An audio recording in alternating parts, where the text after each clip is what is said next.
تخيل معاي هالمشهد. بعز برد نيويورك يطلع لك واحد مشرد واقف عند باب الشرطة ويدش يصارخ بوجه العسكري: أنا عندي قنبلة، ويحط ايده ورا ظهره ويخش الأسلحة اللي معاه. الشرطة يخترعون وياخذون الموضوع جد، الرجال ممكن يفجرهم فيلقون القبض عليه على طول.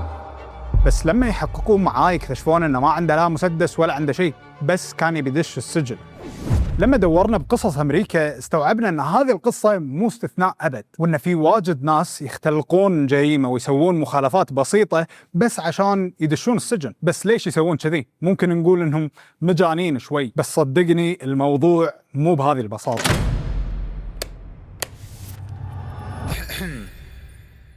قبل ما نتكلم عن فكرة السجن والناس اللي تدخلها عمد وهل السجن يزيد المشكلة ولا لا، خلينا نفهم تاريخ السجن وليش سووه أصلاً. تخيل معاي قبل 4000 سنة، تحديداً سنة 2100 قبل الميلاد، وين؟ ببلاد ما بين النهرين، العراق اليوم. وقتها الملك أورنامو كتب أول قانون عرفته البشرية، وذكر فيه عقوبة السجن لأول مرة كحل لمشكلة الخطف أو الديون. القانون كان واضح: إذا واحد خطف شخص أو ما دفع الدين اللي عليه ينحجز بمكان مسكر لين يجي وقت القصاص أو العقوبة. بعدها ب300 سنة يطلع قانون حمورابي ببابل، يعني 1754 قبل الميلاد، ويذكر عقوبات السجن، لكن أغلبها كانت حجز مؤقت لين ينفذون الحكم أو لين يسددون الدين ويتحررون. أما بمصر القديمة فكانت جزء من النظام القضائي، عندهم قضاة يسمونهم الكهنة، والسجون موجودة بسجلات محاكمهم. وأشهر قصة عندنا هي قصة النبي يوسف عليه السلام، اللي نقراها بالقرآن ونعرف من خلالها أن يوسف عليه السلام دخل السجن ظلماً. فلين ذاك الوقت السجن كان وسيلة عقاب واضحة بحضارة عريقة مثل مصر. ولو شفنا روما القديمة فهم ماخذين السجن المكان حيل أبعد ومسوين سجن ما مرتين تحت الأرض، وهو عبارة عن حفرة ظلمة ما تشوف فيها ولا شيء، وينزلون فيها السجناء بحبال. زين، شو الهدف؟ مجرد مكان يحجزون فيه الشخص مؤقتا لين يقررون شو يسوون فيه، يا يعدمونه أو يحولونه العبد أو مصارع أو غيره. حتى الصين القديمة استخدمت السجن، ولكن الفترات قصيرة، كم شهر كحد أقصى. وعندهم بسنة 756 ميلادية وصل عدد السجون حوالي 1900 سجن، لكن معظم العقوبات كانت الجلد أو النفي أو الإعدام. مع الوقت انتشرت فكرة السجون عبر الإمبراطوريات. لما صار عندنا عصر النهضة والثورة الصناعية بأوروبا بالقرن 18 و19 زادت المدن، ولما زادت المدن بتعداد سكاني كبير زادت الجريمة، وصار في سؤال واضح عند الكل، وهو وين نحط كل هالمذنبين؟ الحفرة ما تكفيهم ولا الكل يستاهل أن نعدمه على طول. شو الحل؟ عاد هني تغيرت فكرة السجن وطلعت بشكلها الحالي: مبنى مسكر في حراس ويقعد فيه الشخص مدة عقوبته، مو حفرة ولا إعدام ولا غيره. فنشوف إنجلترا بسنة 1068 بنت أول سجن ببرج لندن، وكانت السجون أداة أساسية للعقاب. لكن البريطانيين حسوا أن السجين قاعد بزنزانة وما منه فايدة، ليش ما نستفيد منه ونخليه مؤهل ويسوي وظائف معينة؟ فطلعت فكرة السجين اللي يشتغل، وفكرتها كالآتي: يدخل السجين مكان اسمه دار الإصلاح، يتعلم نجارة، حدادة، كتابة إلى آخره، على أمل أنه يصير إنسان أحسن. لكن هل نجحت هذه الخطة؟ لأن عدد المجرمين زاد، وكل واحد مسوي جريمة مختلفة عن الثاني، وكلهم قاعدين بنفس المكان كل يوم مع بعض، واختلط المجرمين الكبار مع الصغار. صار السجن مكان يتبادلون فيه الخبرات الإجرامية، كل واحد يعلم الثاني شلون سوى جريمته. فصارت بيئة السجون البريطانية أبداً ما تصلح الشخص، بل الثقفة بالإجرام أكثر، يعني راحوا فيها. وبأمريكا سنة 1790 كان عندهم نفس المشكلة تقريبا، المجرمين لما يجتمعون مع بعض قاعد تزيد مشاكلهم، فقالوا تدري شلون؟ إذا كان المجرم حيل متمادي بالإجرام راح نحطه بروحه عشان ما يخرب الباقي. يعني ما يصير واحد ذابح 20 شخص ينسجن مع واحد مديون ب$2000. فايش سووا؟ بنوا أول سجن انفرادي بالعالم. الأمل كان أن الشخص ينصلح إذا قعد فترة طويلة بروحه، فهو يتعدل وباقي السجناء ما يختربون. بس بعد سنوات اكتشفوا أن الفكرة ما حققت أهدافها أبد، لأن جزء كبير من المساجين بالسجن الانفرادي فقدوا عقلهم وصار عندهم أمراض نفسية كبيرة بسبب العزلة. يعني اللي ينسجن انفرادي يفقد عقله، واللي ينسجن مع مجموعة يزيد من خراب هالمجموعة، وفوق هذا في تفرقة بالسجون. فهني يبرز سؤال: هل السجن قاعد يحسن من سلوك الإنسان ولا قاعد يزيد مشكلته أكثر؟ تخيل معاي واحد تو طالع من السجن بأمريكا بعد ما قضى كل عقوبته، أكيد إنه بيكون إنسان مختلف ويتعلم من غلطته ويبدأ حياته من جديد، بس الواقع يقول شيء مختلف تماماً. أول ما يطلع يلقى المجتمع كله ضده، وأول سؤال يطري على السجين أول ما يطلع هو وين أروح؟ غالباً السجين الأمريكي ما عنده بيت يحتويه ولا عنده وظيفة يمارسها. Prior to my release from prison, I had no idea of what my reintegration back into society would look like. I thought it would be difficult, and you all probably think the same. I'm here to tell you it was 100 times more difficult than I ever could have imagined. هالقصة للأسف مو نادرة، بل نص اللي يطلعون من السجن ينامون بالشارع بأول أسبوع من الحرية، وهذه دراسة صارت ب 2018 تقول نفس الكلام. واللي ما يلقى لا بيت ولا شغل غالبا ما تلقاه بسرعة يرجع حق درب الجريمة ويرجع للسجن مرة ثانية. ومو شرط تكون جريمة كبيرة، الموضوع مرات يكون أبسط من ما احنا نتخيل. تذكر القصة اللي ذكرناها بالبداية إن في شخص راح وقال عنده قنبلة وما أدري شنو وفتشوه آخر شيء ما عنده شيء بس عشان يتدفى وينام بالسجن. هذه القصة صارت منتشرة جدا بأمريكا وبأكثر من ولاية، بل صارت ظاهرة. في واجد ناس بأمريكا يفضلون السجن عن الشارع، لأن على الأقل بالسجن عندهم أكل وعندهم فراش ينامون فيه. Kev, that's you? Yeah. Yeah, we just bailed you out, bro. What's up? Come on, man. No, we just bailed you out. For why? Come on, man. Yo, come on, what's up? What happened? Nah, man. Why you bailing me out, though? I got nowhere to go. I got nowhere to sleep. Well, it's cold out here. We gonna get you something to eat. Find a place how you can get me back in there. We gonna get you some. I want to go back in.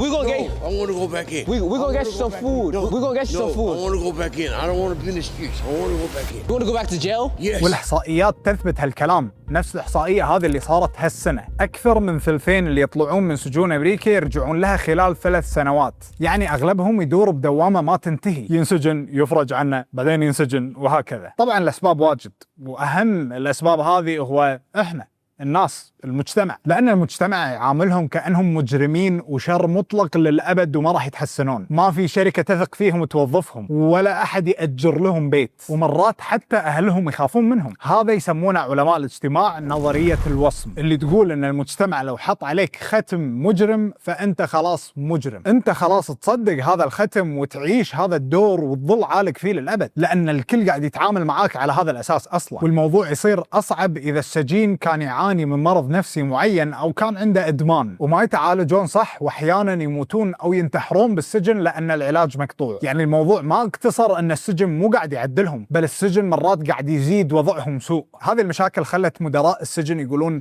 لحظة، ليش ما نوفر حق المساجين هذول وظائف داخل السجن ونوفر لهم معاش يومي، على الأقل يحس أنه عنده وظيفة ومنه فايدة، وبنفس الوقت السجن يستفيد منه. بس الواقع يقول أن الشغل داخل السجن مو دائما زين، لأن السجناء قاعد يشتغلون بأعمال شاقة طول اليوم ورواتبهم قليلة جدا، ولما يطلعون من السجن الفلوس اللي جمعوها يلا تكفي مواصلات يومين، فيرجعون مرة ثانية لنقطة الصفر. ومع كل هذه الصعوبات طبعا مو غريب انه لما يطلع من السجن صعب انه يلقى وظيفة، لا تهيأ ولا تدرب ولا تعود، وجزء كبير منهم يفقد الأمل بسرعة، وبعضهم يرجع للجريمة أو يتجه للمخدرات بس لأن الواقع جدا صعب عليهم، والدائرة والدوامة تستمر. السجين يطلع من السجن يواجه المجتمع يسكر الباب بوجهه، يرجع للسجن مرة ثانية، ويزيد عدد العائدين للسجون كل سنة أكثر. وحتى اللي يحاول إنه يبدأ من جديد يظل بمعركة مستمرة مع وصمة حطها عليه المجتمع وما راح تنمسح من اسمه كلش. هذه كلها أسباب تفسر ليش السجون بأمريكا بشكل خاص وبالغرب عامة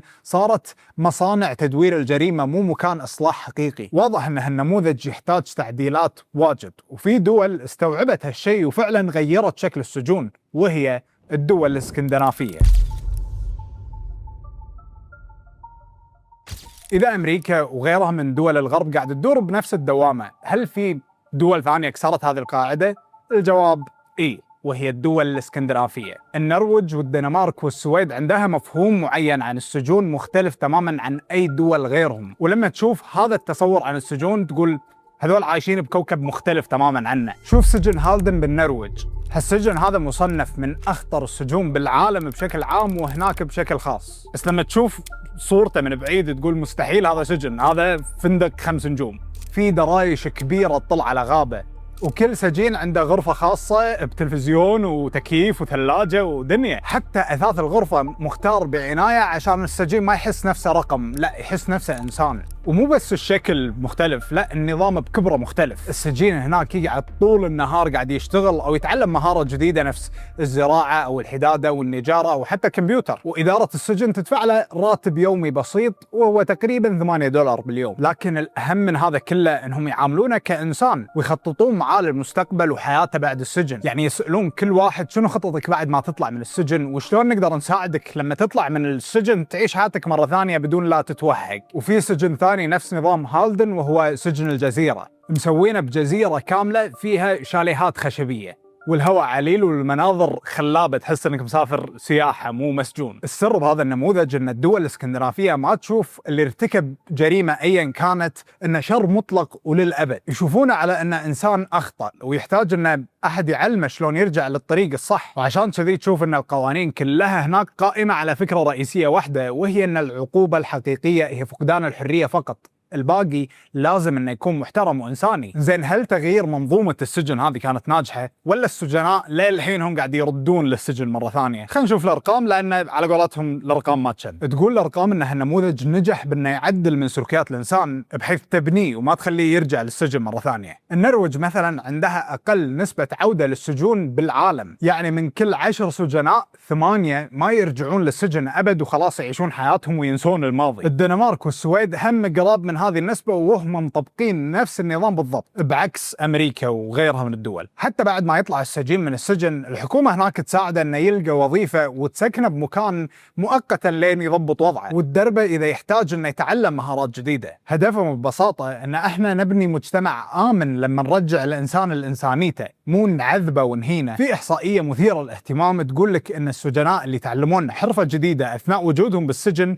يكونون أقل عرضة للعودة للسجن بنسبة 24% من البقية. وطبعا مو كل شيء وردي، وفي سجناء يرجعون للسجن مرة ثانية نفس المدمنين اللي ما قدروا يتعافون أو الناس اللي يفتقدون الدعم الأسري. بس لو نقارن النسبة بتلاقي أن الفرق كبير. يعني بأمريكا 76% يرجعون للسجن بعد 5 سنين، أما بالنرويج فهم أقل من 20%. والأهم أن المجتمع كله ما يشوف السجين على أنه وصمة للأبد، بل يعطيه فرصة أنه يبدأ من جديد. الحبس هناك مو بس سجن، هي تجربة تعلم وتأهيل وبناء ثقة. يمكن يكون غريب علينا هذا النموذج وخصوصا واحنا نسمعه أول مرة، بس التجربة تقول أن السجن إذا كان مكان إصلاح حقيقي ممكن أنه يقلل الجريمة ويصنع مجتمع أكثر أمان. التجربة الغربية بالتعامل مع السجون لها أشكال، لكن شكل واحد هو اللي كل الدراسات والإحصائيات قاعد تقول أنه قاعد يشكل أمان أكثر. اليوم إذا وقفنا وشفنا كل نماذج السجون حول العالم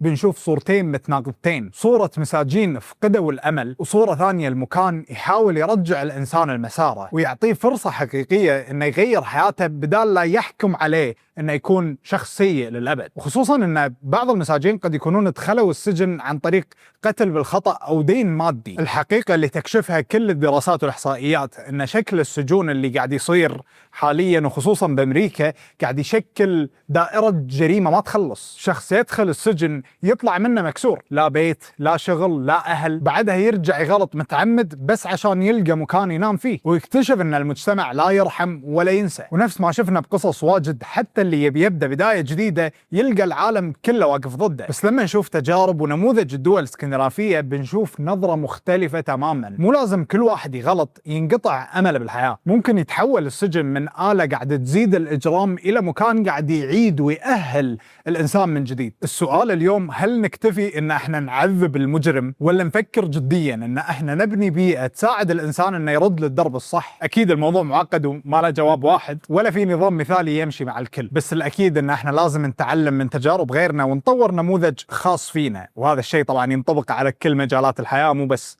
موضوع السجون. دمتم سالمين.